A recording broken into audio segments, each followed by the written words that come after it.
Assalamu alaikum. My dear students, how are you? Hope you all are fine by the kindness of Allah the Exalted. I am also fine by the grace of Almighty Allah. Welcome to NIVS Home School.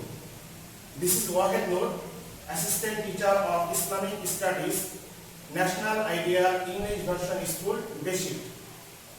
Today, I will take the class of Islamic Studies for class 5. Before starting the topic, I would like to thank to those students who are watching continuously our all classes through the YouTube channel. So my dear students, today our topic is Quran, Tajwid and Makhraj. All these three are from chapter 4, and these are what I am discussing right now. All topics I will discuss from annual syllabus.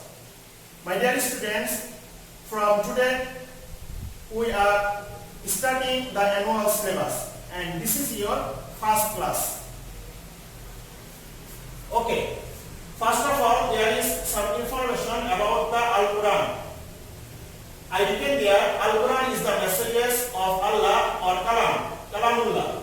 Kalam means sentences or messages. Almighty Allah revealed this Quran to the last and greatest prophet, Hazrat Muhammad sallallahu alayhi wa sallam. That's why Al-Quran is the last and latest heavenly book in this world. Al-Quran remains unchanged since it was revealed to our Prophet sallallahu alaihi wasallam and shall remain unchanged forever up to Qiyamah. My dear students, first of all, you have to know what is Al-Quran. And you know Al-Quran is the speeches of Almighty Allah, words of Almighty Allah. That's why this is called Kalamullah. And you know Kalam means sentence, word. And there is the word of Allah. And this Kalamullah, Almighty Allah revealed upon our Prophet sallallahu alaihi wasallam.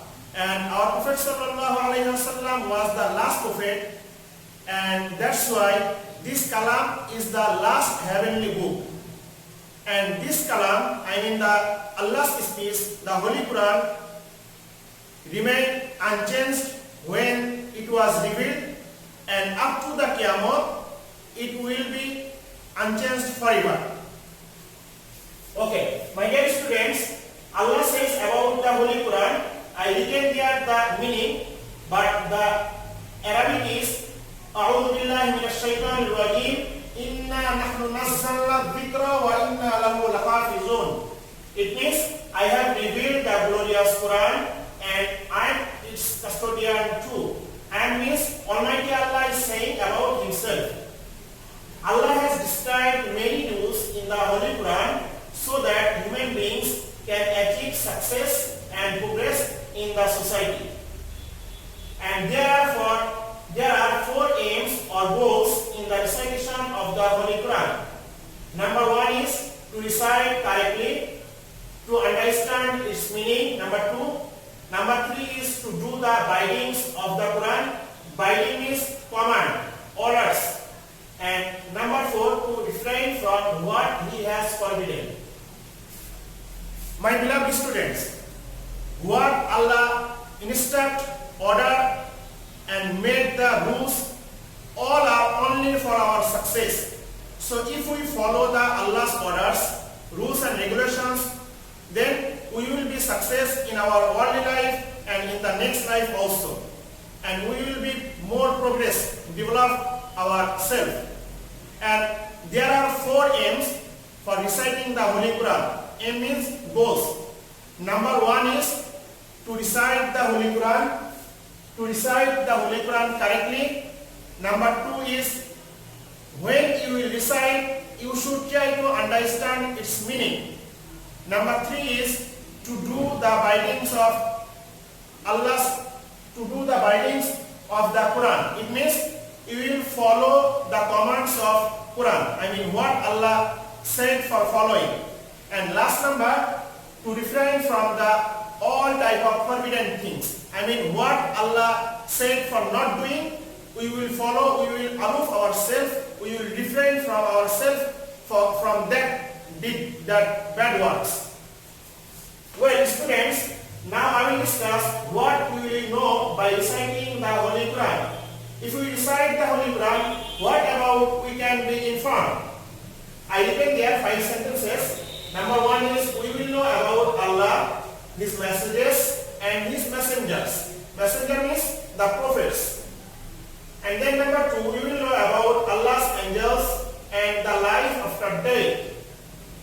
Number 3, we also will know who is our creator or food provider and who is the most powerful. It means we can know about the Almighty Allah.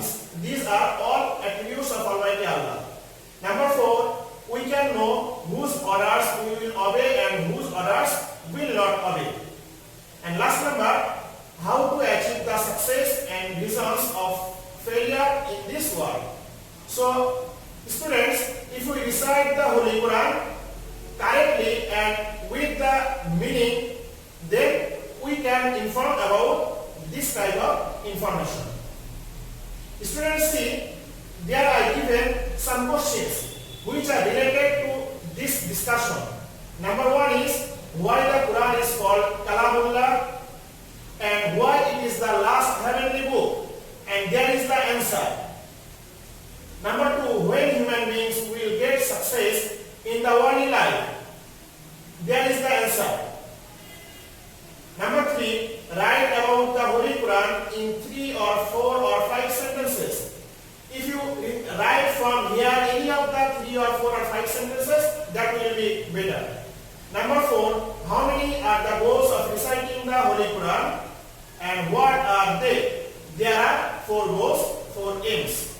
And last number, what benefit do you get by reciting the Holy Quran with correct pronunciation? There is no answer, but I am telling you 4 or 5 points. If you recite the Holy Quran with correct pronunciation, what will be the benefit? Number 1, the salah will be correct if you recite the Holy Quran correctly. Number 2, for each letters you will get 10 swabs. Number 3, you are following the Allah's order because Allah said for reciting the Holy Quran nicely and slowly. Allah said in Surah Muzammil, Bismillah a'udhu billahi minash shaitanir rajim wa rattilil Qur'ana tartila. So you followed the Allah's order. And last number, if you recite the Holy Quran, Almighty Allah will that places where you are reciting, I mean in your home or anywhere, that places Allah will reveal the blessings. So my dear students, you can write from yourself more points. Well, now I will discuss about the Tajwid. Tajwid is an Arabic word. It means to beautify, to make something fine. This is the word meaning of Tajwid. And now the definition of Tajwid. According to the Islamic terminology, to recite the Holy Quran by following the rules of Makhraj, Mad, Gunna, Waqf, etc. is called Tajwid. So by following these rules, if you recite the Holy Quran properly, correctly, then that will be counted. You are reciting the Holy Quran with Tajwid. Now, importance of Tajwid. The correct meaning of the Holy Quran can be found if it is pronounced properly. On the other hand, meaning becomes changed if the Quran is not recited correctly. And according to these sentences, Almighty Allah says, وَرَتِّلِ الْقُرْآنَ تَرْتِيلًا. I retain in English pronunciation, meaning is recite the Holy Quran slowly and clearly. So students, careful about when you are reciting the Holy Quran. You should recite the Holy Quran correctly, otherwise meaning can be changed. Now I will discuss about the Makhraj. The word Makhraj means the place of release or pronouncing. In Islamic terminology, it means, here I am writing the definition of Makhraj. The areas of the mouth from which the Arabic letters are pronounced are called makhraj. There are 29 Arabic letters. These are pronounced from 17 places of the mouth. These 17 places are called makhraj. My dear students, makhraj means the place where the Arabic letters pronounced from our mouth. There are many places from there 29 Arabic letters coming out, the pronunciation. That places are called makhraj, and there are 17 places which are called makhraj. I written here the pronouncing places of the mouth. From the mouth, from which part of the mouth the letter can be pronounced. Number 1 is cavity of the nose and mouth.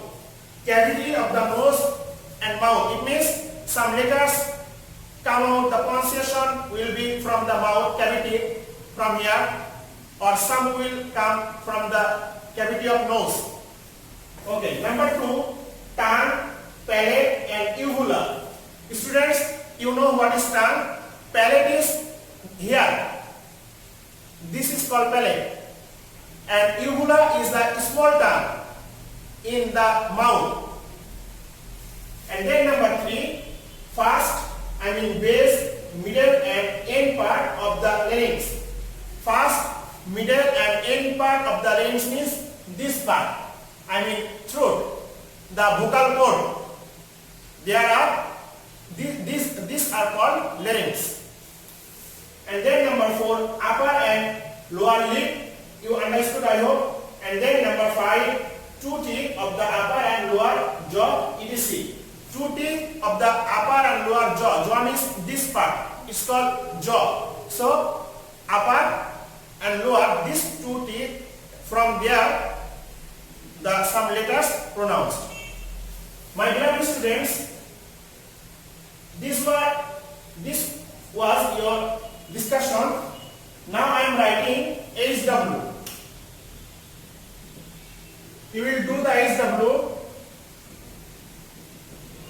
Definition of makhraj and tajwid, and you will submit Sunday.